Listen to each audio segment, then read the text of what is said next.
Olá, meus amigos, bom dia. Vamos começando hoje o nosso curso de Direito Civil. Vamos retomando a partir de Direito de Família. No semestre passado, vocês já viram com o professor Pablo toda a parte de casamento e de união estável. Então, a partir de agora, nós vamos estudar a matéria de Direito de Família e vamos dar sequência ao nosso curso de Direito Civil, analisando as demais matérias pertinentes. Vamos falar de contratos, de reais, de sucessões, enfim, todo o conteúdo de Direito Civil restante agora no segundo semestre, tá? A partir de hoje, nós vamos retomando o nosso curso e vamos retomando, lógico, por Direito de Família, para completar o assunto e para, na sequência, conseguirmos aí adentrar as demais matérias. Na aula de hoje, nós vamos analisar princípios constitucionais do direito de família. Princípios constitucionais do direito de família é o tema do nosso encontro de hoje. E a partir desse tema, a partir dos princípios constitucionais, aí sim nós vamos construir toda a sistemática do direito de família, vamos falar, enfim, de todas as matérias correspondentes. Antes de começar, antes de mais nada, eu quero falar sobre um tema que me parece de alta relevância. Eu vou começar falando sobre bibliografia. Lógico, né? Até porque, particularmente, no que diz respeito ao direito de família, no que tange especificamente ao direito de família, nós ainda temos um agravante. As recentes reformas do direito de família, vamos lembrar aí, nós temos a Emenda Constitucional 66, que alterou profundamente o sistema de separação e divórcio. Não tem mais separação, é só divórcio. E não tem mais prazo. Tem a lei de alienação parental. Tem agora a recente lei que alterou a idade máxima para a escolha do regime de bens de 60 para 70 anos. Enfim, vou falar disso hoje. Tem muita coisa, mas já que tem tanta coisa assim, eu vou começar falando sobre bibliografia e vou indicar, para que nós possamos aqui ter durante o nosso curso, o meu livro de família, cuja edição nova, que vai sair na semana que vem, já está devidamente atualizada com todas essas modificações. Então está aí Direito de Família, Direito das Famílias, da Lumen Juris. Direito das Famílias da Lumen Juris, que vai trazer todas essas modificações legislativas e que vai abordar as matérias. Sem mais delongas, eu a partir de agora falo sobre princípios constitucionais do direito de família e eu vou começar fazendo uma comparação da família até a Constituição de 88 e a partir da Constituição de 88. Então vamos lá. Primeiro, quadro comparativo do direito de família. E a partir daí nós vamos então tratando da matéria. Primeira coisa, e o que é família? Não dá para estudar direito de família sem saber efetivamente o que significa família. Família é grupo de pessoas unidas afetivamente. Família é grupo de pessoas unidas afetivamente. Veja, partindo da premissa de que família é um grupo de pessoas unidas afetivamente, é preciso uma advertência prévia. É comum, é corriqueiro se entender família por uma perspectiva biológica. É muito comum enxergar a família por um prisma biológico. Ou seja, seria um grupo de pessoas unidas afetivamente por conta da biologia, por conta de vínculos biológicos. Pois é, modernamente, repugna-se a ideia de que a origem da família seja biológica. Afasta-se essa ideia biológica e prestigia-se uma ideia diferente. Entende-se que família não é um dado, mas um construído. Entende-se que família não é dado, mas construído. Isto porque o conceito de família não pertenceria à biologia, mas sim à cultura.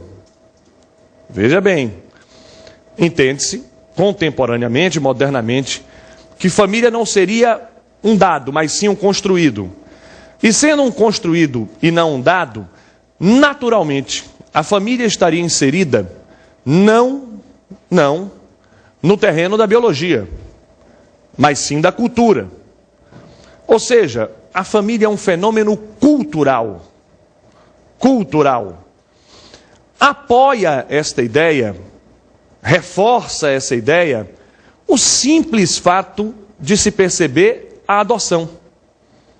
A adoção seria um grande referencial, seria um grande exemplo desse fato, de que o conceito de família é cultural e não biológico. E veja que na adoção nós vamos encontrar referências para isso. Pois bem, se a família é inserida no terreno da cultura e não da biologia, nós precisamos entender então toda essa evolução, como é que a família foi parar na cultura e não na biologia. Então agora você vai enxergar toda esta evolução, todo esse quadro distintivo, a partir dos referenciais da família. No Código de 16 e na Constituição de 88, logicamente depois no Código de 2002.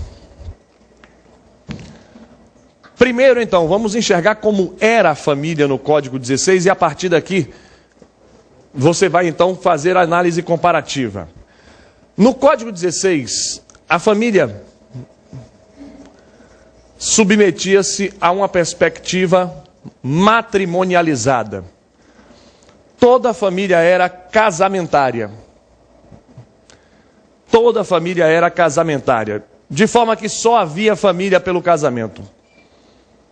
Para ser exato, para ter família precisava casar. Se não casasse, não tinha família. Essa é uma concepção matrimonializada, essa é uma concepção de que a família necessitava de uma formalização jurídica. E essa formalização pelo casamento. Mais do que isso, a família era patriarcal. Patriarcal porque a família tinha um chefe, o homem. Só por curiosidade, no conflito entre a opinião do homem e da mulher, prevalecia a opinião do homem. E com a mulher acontecia um fenômeno, no mínimo para dizer pouco, curioso. Quando a mulher chegava aos 21 anos, ela adquiria a plena capacidade. E quando casava, voltava a ser incapaz. E o seu representante legal era o marido.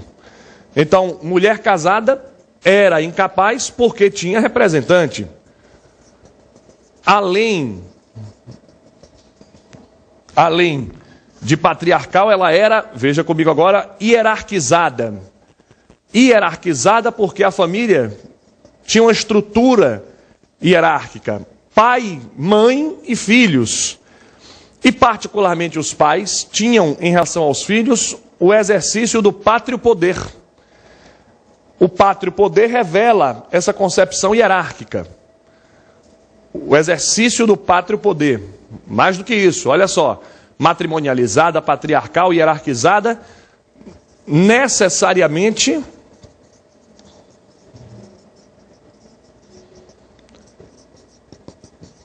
heteroparental.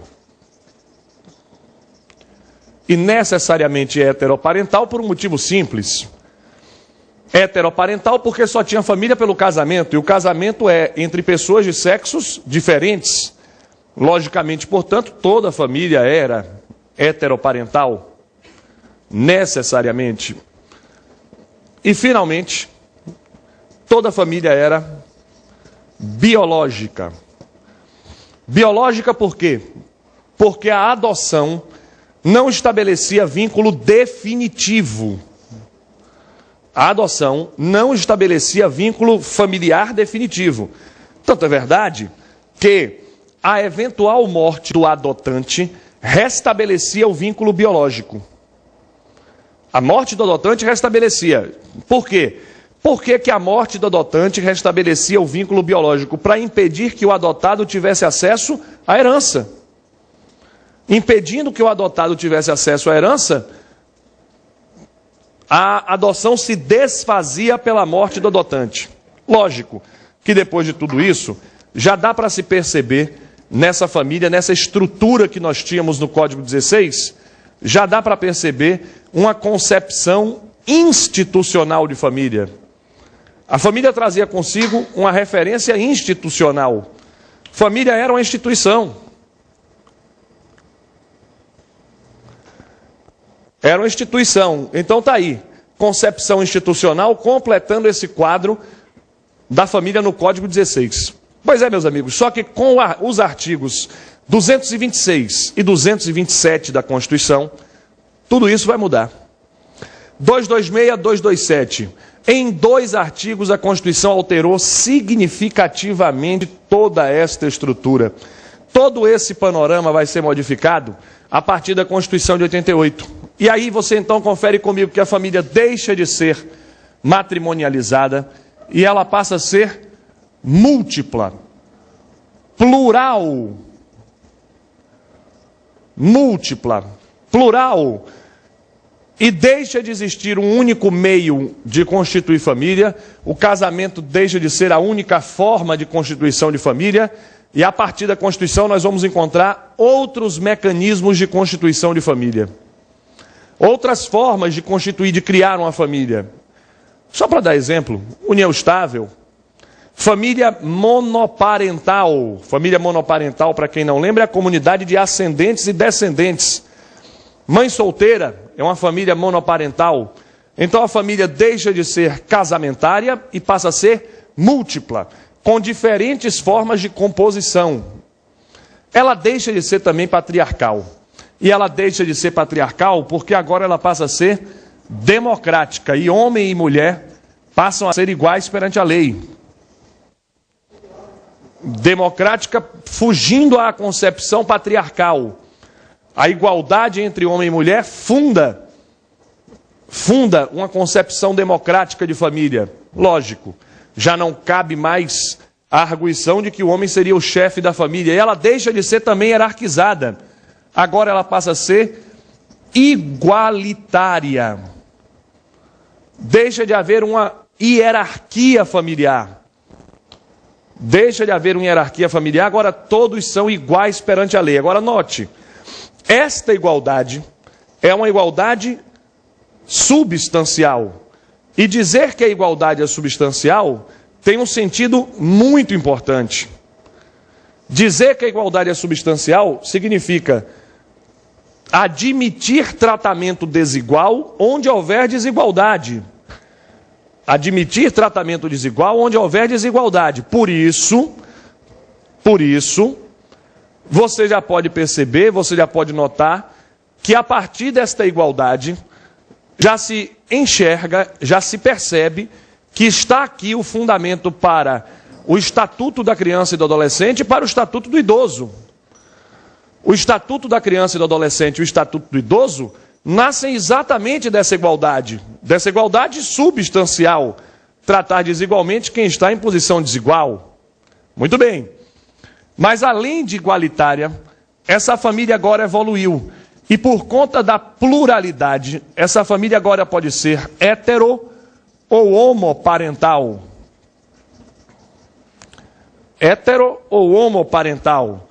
Mas se você está pensando que nós vamos discutir agora, nesse primeiro momento, a questão das uniões de pessoas do mesmo sexo, esqueça. Por enquanto a gente não vai falar disso não.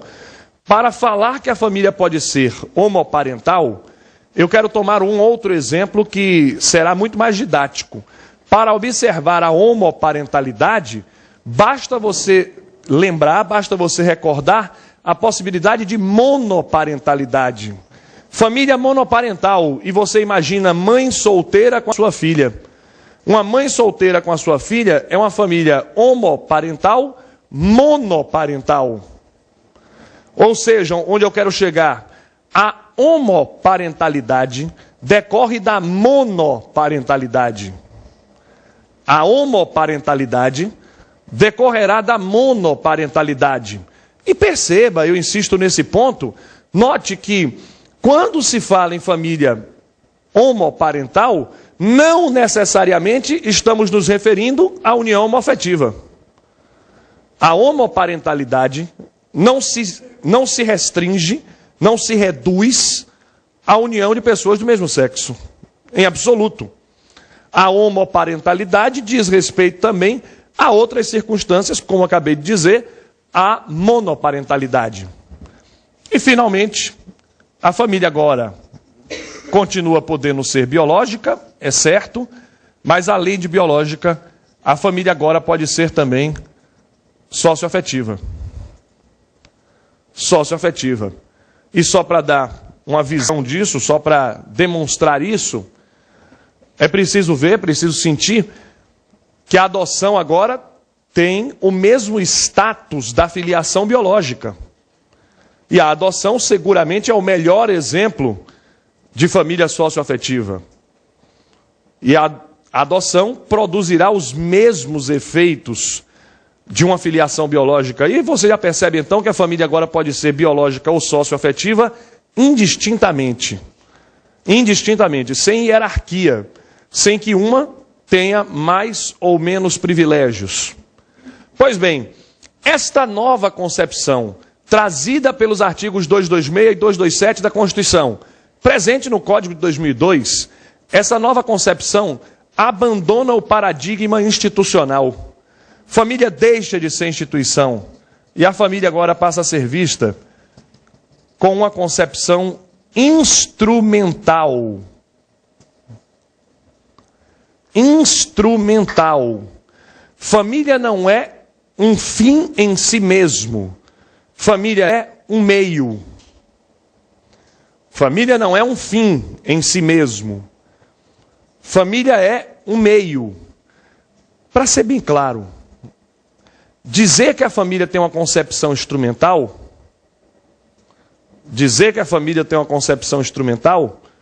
é dizer que ninguém nasceu para ter uma família. Foi a família quem se constituiu para proteger as pessoas. Ou seja, ninguém é obrigado a ter uma família para ter proteção. Ninguém é obrigado a casar para ter proteção. A família é um meio, é um instrumento de proteção da pessoa humana. Ora, com essa nova feição, com esse caráter instrumental, uma coisa então se impõe. Qual é então o conceito de família no meio de tudo isso? Qual é a ideia de família frente a tudo isso? É simples. Família é o lugar onde a pessoa nasce inserida. Escreve isso comigo, Simone, bom dia. Simone? Está dormindo? É o horário. Escreva comigo. O horário porque aqui em Salvador nós ainda estamos na madrugada dessa quarta-feira, às 7 da manhã. Escreva. Família é o lugar privilegiado. Coloque isso na tela. É o lugar privilegiado onde a pessoa humana nasce inserida. É o lugar privilegiado onde a pessoa humana nasce inserida. Nasce inserida, é assim mesmo. E de onde desenvolve a sua personalidade. É o lugar onde a pessoa nasce inserida e de onde desenvolve a sua personalidade. Esse lugar privilegiado, repito, não é uma obrigação. Ninguém tem necessidade, obrigação de ter família. Ninguém. E relembrando, constituída uma família, a partir dali, decorrem inúmeros efeitos. Mas efeitos, e observe bem, efeitos protetivos. Em outras palavras, o direito de família não protege a família. O direito de família protege as pessoas que estão inseridas nas famílias. De novo, inserida numa família, a pessoa contará com efeitos, contará com proteção. E com isso se percebe, com isso se nota, que o direito de família não protege a família. O direito de família protege as pessoas que estão inseridas nas famílias. Este é o caráter instrumental. É o caráter instrumental. O direito de família é meio de proteção da pessoa humana. É meio de proteção da pessoa humana. E não uma finalidade em si mesma. O direito de família é meio de proteção da pessoa humana. E não uma finalidade em si mesmo. Muito bem. Vamos lá. Agora que você vai construindo, vai percebendo tudo isso, então já que o direito de família é meio, não é fim, já que a pessoa não precisa ter família para ter proteção, então vamos aprender uma coisa? Desse caráter instrumental, dessa concepção instrumental de família, eu vou precisar lhe dar alguns exemplos. Vamos lá, olha. Alguns autores, como a professora Maria Berenice Dias, vão chamar esse caráter instrumental da família, olha só aqui, caráter instrumental da família, né? Então vamos colocar aqui assim, igual a uma expressão. A expressão que a Berenice usa não é família instrumental, é família eudemonista. Eudemonista. Sabe o que significa família eudemonista? O nome é feio, né? Eu também acho. Mas chama como quiser. O importante é você saber se virar no concurso. Caráter instrumental de família. Olha só o que eu disse, que o direito de família não é um fim em si mesmo. A finalidade do direito de família é proteger as pessoas. Alguns autores preferem chamar isso de caráter de concepção eudemonista, ou enfim, caráter eudemonista da família. O que é que significa isso?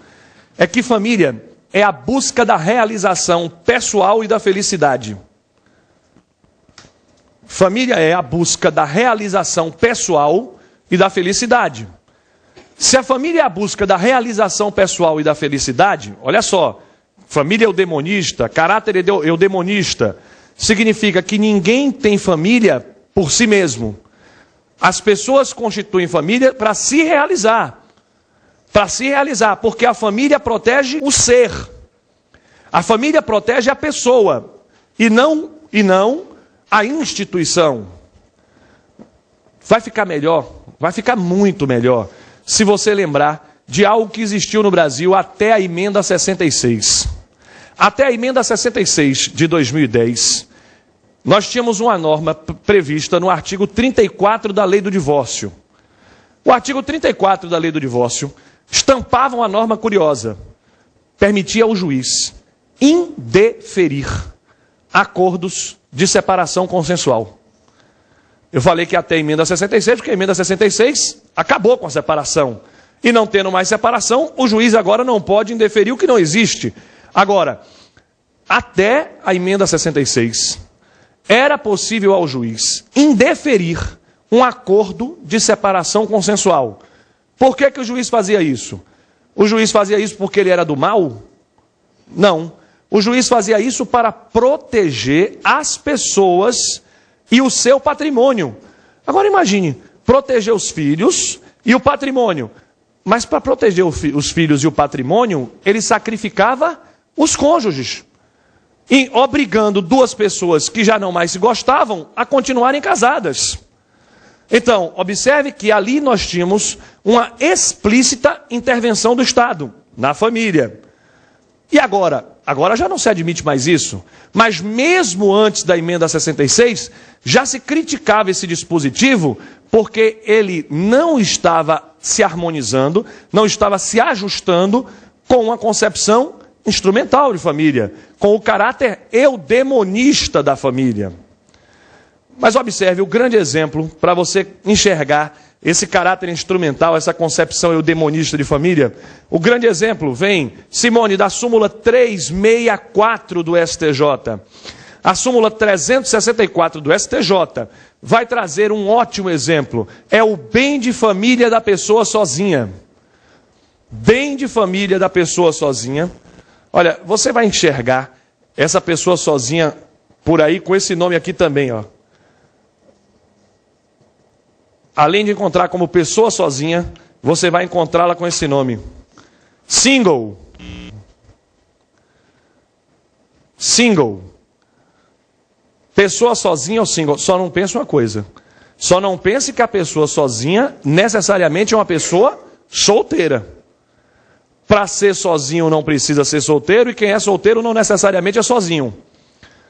A pessoa sozinha, a pessoa ou single, é a pessoa que pode ser solteira, pode ser divorciada, pode ser viúva, pode ser separada e pode até ser casada, desde que esteja separada de fato. Então a pessoa sozinha,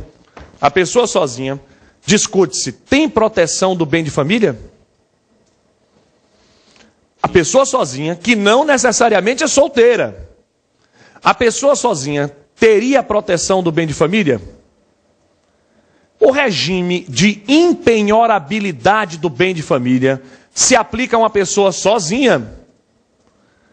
Pensa, se família é uma instituição, se família fosse instituição, a pessoa sozinha poderia ter proteção? Não, porque ela não tinha se enquadrado num conceito institucional. Pois é, enquanto prevaleceu essa concepção institucional, sabe o que é que alguns autores tentaram fazer? Alguns autores tentaram criar, alguns autores tentaram construir, olha só, um conceito de família unipessoal. Unipessoal. Se ligou no movimento? O que seria uma família unipessoal? Eu sou minha família de mim mesmo. Eu sou família de mim mesmo, eu não preciso de ninguém. Mas se família é grupo, como diz aquela propaganda, se família tem S. E se tem S, significa que são duas ou mais pessoas. E veja, se família traz consigo uma ideia de grupo, ela é incompatível com uma pessoa sozinha. E a pessoa sozinha não pode ser família de si mesmo.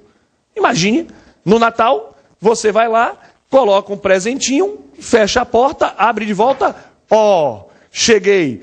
Ou seja, não dá para imaginar que uma pessoa conseguirá formar uma família sozinha consigo mesma, porque falta a ideia de solidariedade, falta a ideia de formação de um grupo de pessoas.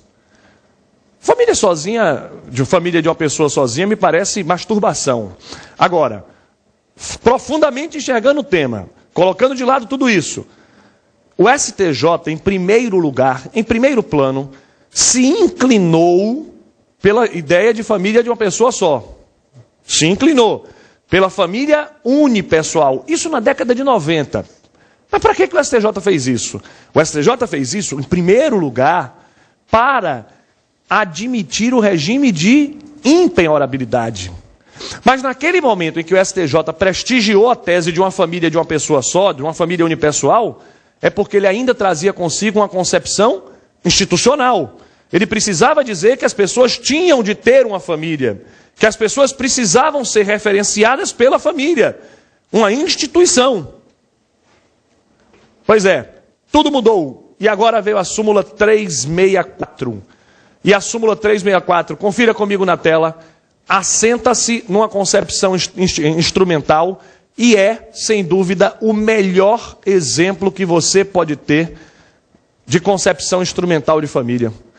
Você quer uma concepção instrumental? Família é meio, não é fim, confira. Está na sua tela, o conceito de impenhorabilidade do bem de família abrange também a pessoa sozinha. O conceito de impenhorabilidade abrange também a pessoa sozinha. Se ligou? Agora, observe. Observe. Eu sei que é muito cedo, está todo mundo com sono. Pior do que a gente, só quem está lá no norte. Manaus, Cuiabá também, tem uma hora a menos, né? Lá ainda o pessoal está dormindo ainda.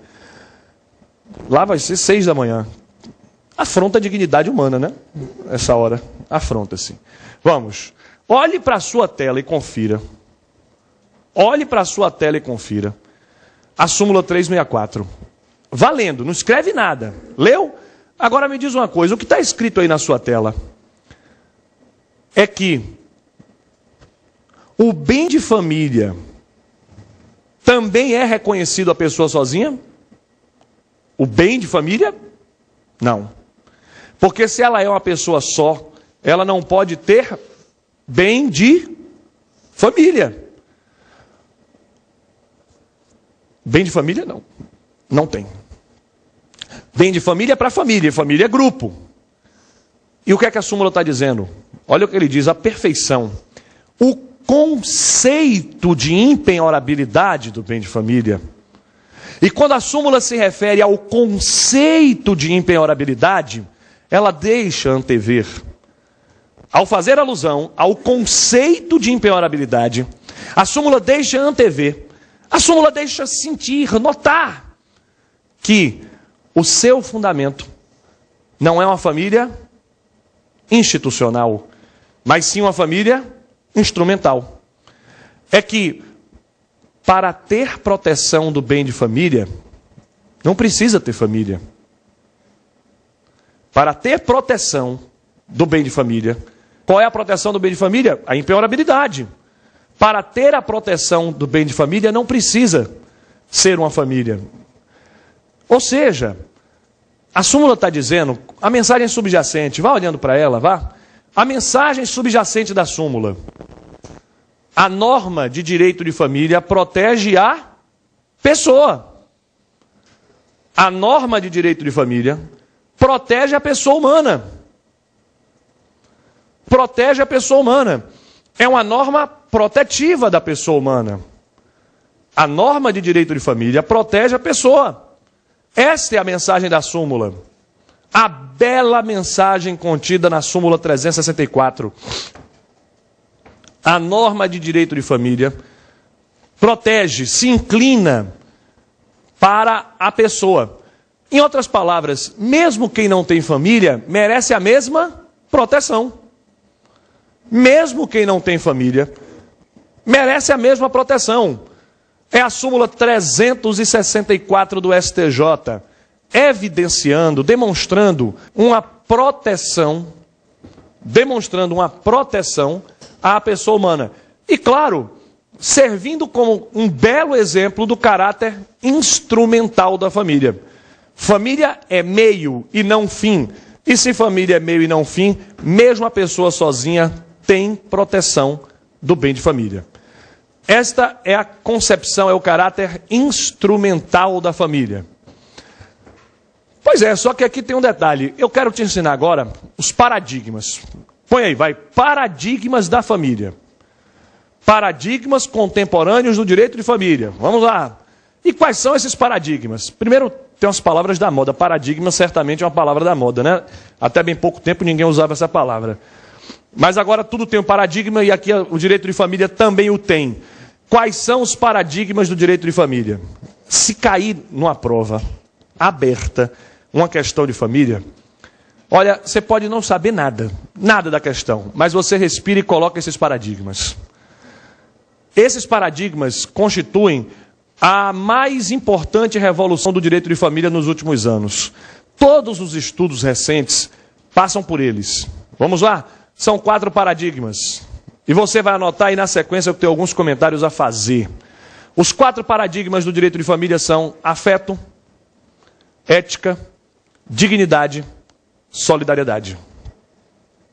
Afeto, ética, dignidade e solidariedade. Afeto, ética, dignidade e solidariedade. São os 4 paradigmas do direito de família, são os 4 referenciais teóricos do direito de família. Afeto, ética, dignidade e solidariedade. Se cair direito de família numa prova aberta, dá um jeito de escrever isso. Bom, mas agora uma advertência. São 4 paradigmas. E como qualquer paradigma, não tem caráter absoluto. Não tem caráter vinculante. Mas é preciso muito cuidado, principalmente quem anda estudando a matéria, porque já deve ter lido em algumas obras, algumas excelentes obras, como a da professora Maria Berenice Dias, que estes paradigmas seriam princípios do direito de família. E não é incomum encontrar nos livros referências ao princípio da afetividade. Não é incomum. As pessoas falam comumente que esses referenciais, que esses paradigmas seriam princípios. Então, nós teríamos um princípio da afetividade, um princípio ético, um princípio da solidariedade da família, enfim. É certo que solidariedade, é certo que dignidade são princípios constitucionais. Então, dignidade e solidariedade são princípios constitucionais, o que não há por que discutir. Então, não são princípios do direito de família, são princípios do sistema jurídico brasileiro como um todo. Estou na Constituição. Dignidade no artigo 1º, solidariedade no artigo 3º. Isso eu não vou discutir. Agora, afetividade seria um princípio do direito de família? Para que você reflita, para que você pense no problema, para que você desenvolva mais profundamente uma ideia, eu lhe convido agora para uma reflexão. Se permita viajar comigo, aqui ó, e comece a sua viagem lembrando de Canotilho. Canotilho que diz, que apresenta essa fórmula. E essa fórmula de Canotilho, norma jurídica, é igual a norma princípio mais norma regra. Norma jurídica é igual a norma princípio mais norma regra. Em outras palavras, toda norma jurídica é composta de dois diferentes tipos. Toda norma jurídica se decompõe em dois âmbitos. Toda norma jurídica é princípio e é regra. Toda norma jurídica, aqui eu lhe chamo a atenção, eu não estou falando só da lei. Norma jurídica é muito mais do que lei. A convenção do condomínio é uma norma jurídica. O regulamento do aluno do LFG é uma norma jurídica. Então, toda norma jurídica tem princípio e tem regra. Princípio é norma aberta. Regra é norma fechada. Princípio é norma aberta. Regra é norma fechada. Princípio é norma aberta.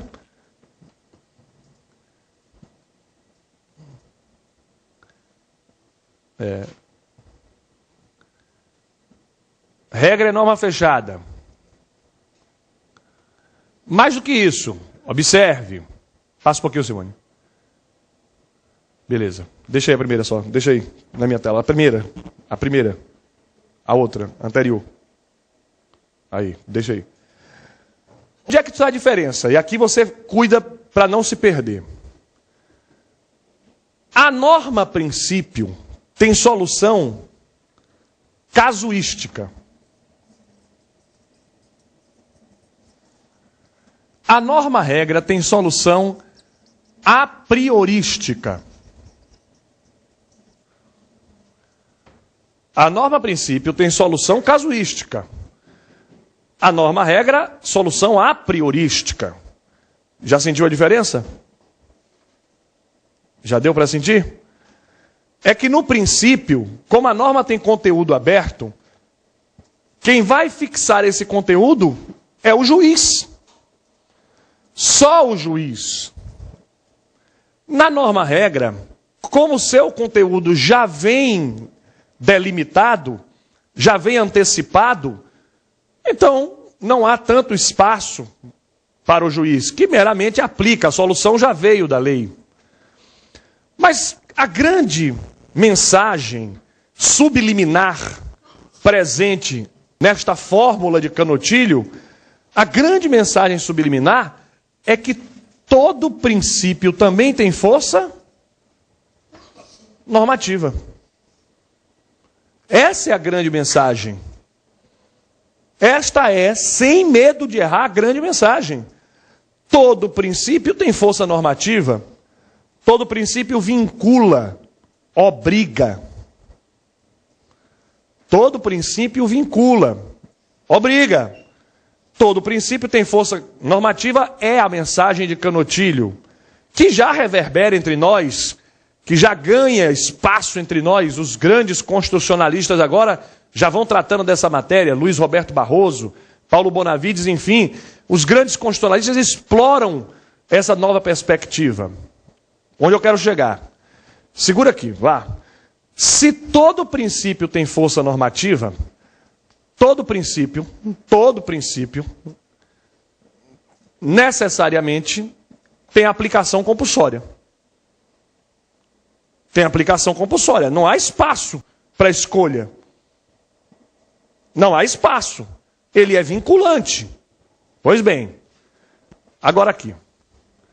Se afeto fosse princípio, a sua aplicação seria compulsória. E já sabem onde eu vou chegar, não já? E as pessoas seriam obrigadas a dar afeto? Mas pense comigo. Uma pessoa é obrigada a gostar de outra? Uma pessoa é obrigada a dar afeto, de modo que a falta de afeto pudesse implicar em consequências jurídicas? Já se ligou no movimento, não já? E aí, é exatamente aqui que eu quero lhe chamar a atenção. Esses 4 paradigmas não podem ser compreendidos como princípios, porque eles não têm força vinculante. Não se tratam de princípios. Claro, calma. Exceto dignidade e solidariedade. Porque dignidade e solidariedade emanam da norma constitucional. Tem uma outra dimensão, tem uma outra perspectiva. Agora, olha só, o que eu estou dizendo é que afeto, ética, dignidade e solidariedade são referenciais, são paradigmas. Se são paradigmas, eles são almejados, queridos pelo direito de família. O direito de família quer afeto, ética, dignidade e solidariedade. O direito de família deseja que o sistema seja construído com afeto, ética, dignidade e solidariedade. O direito de família quer, deseja isso. Mas eu não posso dizer que são vinculantes. Não posso.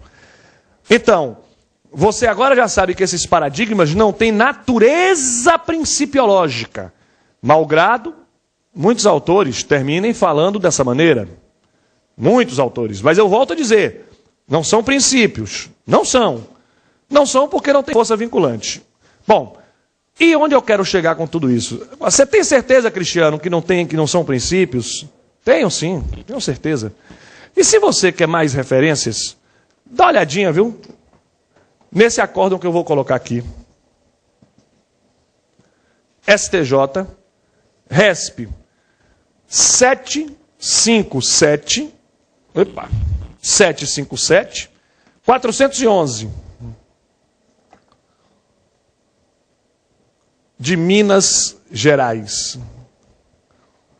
Nesse RESP 757, 411, de Minas Gerais, nesse julgado, o STJ afastou a possibilidade de indenização por abandono afetivo. O STJ diz, não há. Por quê? Olha o fundamento do acórdão. Porque o afeto não é exigível, juridicamente. Porque uma pessoa não pode ser obrigada a dar afeto a outra. Eu vou desenvolver mais isso no final da aula. É o nosso último assunto da aula de hoje, eu vou falar melhor dessa decisão, vou apresentar as duas teses, contra, a favor e tal. Mas enfim, onde eu quero chegar nesse momento é num lugar muito claro e muito fácil. Se o STJ entende que o afeto não é exigível, pense comigo, o STJ está dizendo que o afeto é ou não um princípio fundamental? Não é princípio fundamental porque não é exigível. Agora, então direito de família não tem nada a ver com afeto. Não, gente, para aí. Direito de família tem tudo a ver com afeto. Ele só não é princípio. Ele é um paradigma. A não ser que você utilize a palavra princípio sem se referir a uma norma jurídica exigível. A não ser, portanto, que você se refira à palavra princípio sem a sua moderna concepção. Tudo bem. O professor Nelson Neri Júnior, por exemplo, faz alusão, dá uma referência, e o Nelson Neri diz assim, olha, existem 2 tipos de princípios no sistema, diz o Nelson Neri. E quais seriam esses 2 tipos? E aí ele explica. Existem os princípios fundamentais,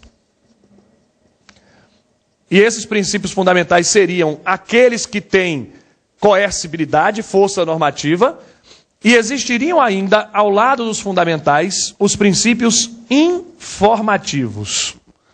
Olha só, sustenta o Nelson Neri que existiriam 2 tipos de princípios. Os princípios fundamentais e os informativos. E os informativos. Isso é o que diz o Nelson Neri. Vamos lá. Os fundamentais têm força normativa. Força normativa. Então, o que ele chama de princípios fundamentais são aqueles princípios aludidos pelo próprio Canotilho. Canotilho, quando fala em norma, regra e norma, princípio, está falando de princípio fundamental. De princípio com força normativa, com força vinculante. Mas ao lado dos fundamentais, Nelson Neri enxerga a existência de princípios informativos. E o que seriam princípios informativos? Princípios informativos ou princípios gerais. Princípios informativos ou gerais seriam meros aconselhamentos. Meros aconselhamentos. Gente, se é um conselho, uma pessoa está obrigada a ouvir? Pense aí. Princípios informativos ou princípios gerais são conselhos. Se são conselhos, não tem força vinculante. Não tem força normativa. Bom, onde eu quero chegar? Se você está afim de dizer que afeto, ética, dignidade e solidariedade são princípios, faça. Mas faça sabendo no seu coração que você está se reportando a eles como princípios informativos, não como princípios fundamentais. Até porque todo princípio precisa de base legal. Todo princípio vem de um sistema. E aí eu lhe perguntaria, qual é a base normativa do afeto para que você enxergue ele como princípio fundamental? Qual é a base normativa? De que norma vem? De que norma vem o afeto? Ele está em que opção do sistema? Não tem. Não tem nenhuma norma dizendo que as pessoas são obrigadas a gostar umas das outras. E como não há no sistema jurídico nenhuma previsão de imposição afetiva, ele não é princípio fundamental. Não é. Ele é princípio informativo. Para quem quiser chamar de princípio. Ou para quem não quiser chamar de princípio, faz como eu e chama de paradigma. Ora, paradigma ou princípio ou o que você quiser, o certo é que eles são extremamente importantes e se cair no concurso, não deixe de anotar. Afeto, ética, dignidade e solidariedade são os referenciais. Bom, só para eu dar exemplo, e é bom dar exemplo para todo mundo fixar. O STJ, ao mesmo tempo em que diz que o afeto não é exigível e que, portanto, ele não é um princípio fundamental, ao mesmo tempo o STJ prestigia o afeto como um paradigma do direito de família.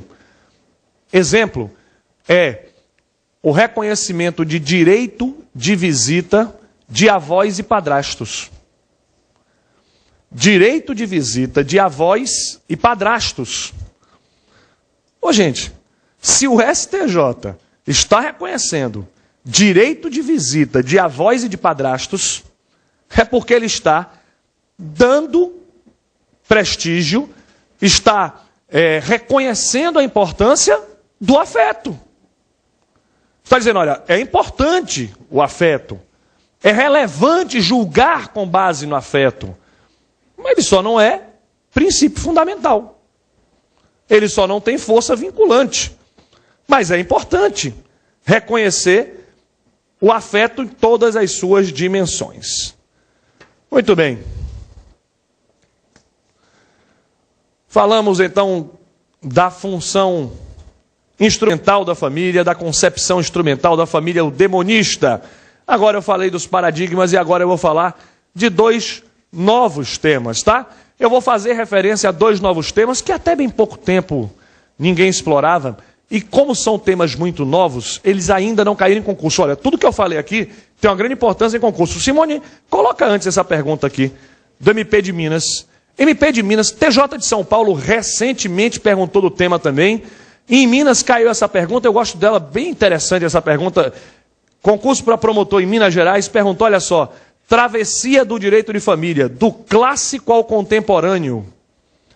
Travessia do direito de família, do clássico ao contemporâneo, pergunta do concurso de Minas, exatamente sobre o que nós viemos a abordar aqui durante essa aula, o que nós estamos aqui abordando nesse primeiro tempo da aula. Tá claro aí, né? Dá para falar de um montão de coisa, perspectiva casamentária, plural, enfim, dá para falar muita coisa. Agora, eu quero falar nesse momento de dois novos temas, com poucas referências bibliográficas ainda, talvez por isso ainda não explorado nos concursos, mas que daqui a pouco vai cair. Quando cair, você já vai estar imunizado. Anote comigo. Primeiro eu vou falar sobre direito de família mínimo. Direito de família mínimo. É assim que eu começo. Direito de família mínimo.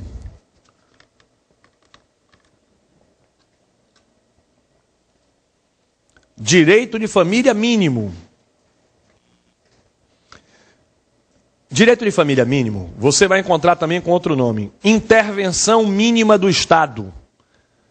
Direito de família mínimo ou intervenção mínima do Estado nas relações de família. Direito de família mínimo, intervenção mínima do Estado nas relações de família. Direito de família mínimo ou intervenção mínima do Estado nas relações de família. Bota aquela mensagem para mim aqui, Simone. Ou intervenção mínima do Estado na família. Mandar um beijo para Neiri. Não, é ele. Eu pensei que era ela. Um abraço para o Neiri. Neiri Júnior. Isso aí, valeu. Ele é de Manaus. Agora, Neiri, você cometeu uma terrível injustiça. Ele está dizendo, professor, você está falando tão rápido que parece que está fugindo da polícia. Eu jurava por tudo no mundo hoje que eu estava falando devagar. Neiri, olha, eu ganhei hoje. Não adianta hoje. Todo mundo está dizendo, até porque eu estou com sono. Essa hora da manhã, não tinha nem como eu falar rápido. Um abraço, Neiri, vamos embora. Então corra atrás da polícia você agora. Ô, Neiri, anota aí. A ideia do direito de família mínimo, a ideia da intervenção mínima do Estado nas relações de família, diz respeito, atenção, à valorização da autonomia privada no direito de família. Essa nova tese, essa teoria que foi construída recentemente, que se deu o nome de direito de família mínimo. Quem está estudando direito penal, quem está em dia com o estudo de direito penal, não vai ter dificuldade nenhuma, né? Porque tem muito a ver com aquela concepção do direito penal mínimo, da intervenção mínima do Estado na relação de direito penal. Aqui, a intervenção mínima do Estado na relação de família tem uma ideia, olha só a ideia, valorizar a autonomia privada nas relações de família. Esta valorização da autonomia privada nas relações de família, esta valorização é para prestigiar a pessoa humana. Prestigiar a pessoa humana. Veja bem, se o direito de família é afetivo, e se o afeto emana de uma vontade humana, se o afeto advém da vontade do homem, o direito de família precisa valorizar essa vontade humana. Tá claro, né? Se o direito de família é baseado no afeto, falamos disso. E se o afeto emana de uma vontade humana, intui-se a necessidade de valorização dessa manifestação volitiva. Olha só, é preciso respeitar, é preciso dar proteção à manifestação de vontade. Com isso, olha só, com isso, diminui-se a intervenção do Estado, diminui-se a intervenção do Estado e amplia-se a proteção da declaração de vontade, da autonomia privada. Repetindo, diminui-se a intervenção do Estado, menos intervenção estatal e maior valorização da autonomia privada. Pois bem. Você deve estar pensando, e sempre foi assim? Não. Até bem pouco tempo não era assim. Porque até bem pouco tempo se entendia que toda e qualquer norma de direito de família era cogente e de ordem pública. Até bem pouco tempo, se dizia que toda e qualquer norma de direito de família era cogente e de ordem pública. A autonomia privada no direito de família ficou restrita historicamente às questões patrimoniais. Somente no âmbito patrimonial é que se prestigiou historicamente a autonomia privada. A autonomia privada no direito de família era somente para questões patrimoniais. Agora não. Agora o que se vem dizendo é que o direito de família tem de respeitar a autonomia privada, seja nas questões patrimoniais, seja nas questões existenciais. Se ligou? Mais uma vez, a ideia agora do direito de família mínimo, da intervenção mínima do Estado, é que é necessário respeitar, é necessário prestigiar a declaração de vontade, a autonomia privada, seja nas questões patrimoniais, seja nas questões existenciais. Seja patrimonial, seja existencial, a regra é defender a autonomia privada. A regra é dizer, olha, a pessoa decide, e não o Estado. Hoje em dia, pensou o que vai ser? O Estado decidindo por você e a sua família? Olha, eu acho que você não devia casar com essa pessoa, não, viu? Eu também acho que o seu comportamento não é o melhor possível, não.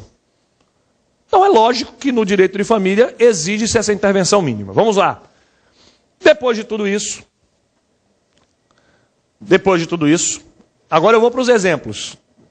Anote comigo agora exemplos de valorização da autonomia privada, exemplos de referência à intervenção mínima do Estado. Primeiro exemplo, ECA, artigo 28, para quem não sabe, o ECA no finalzinho de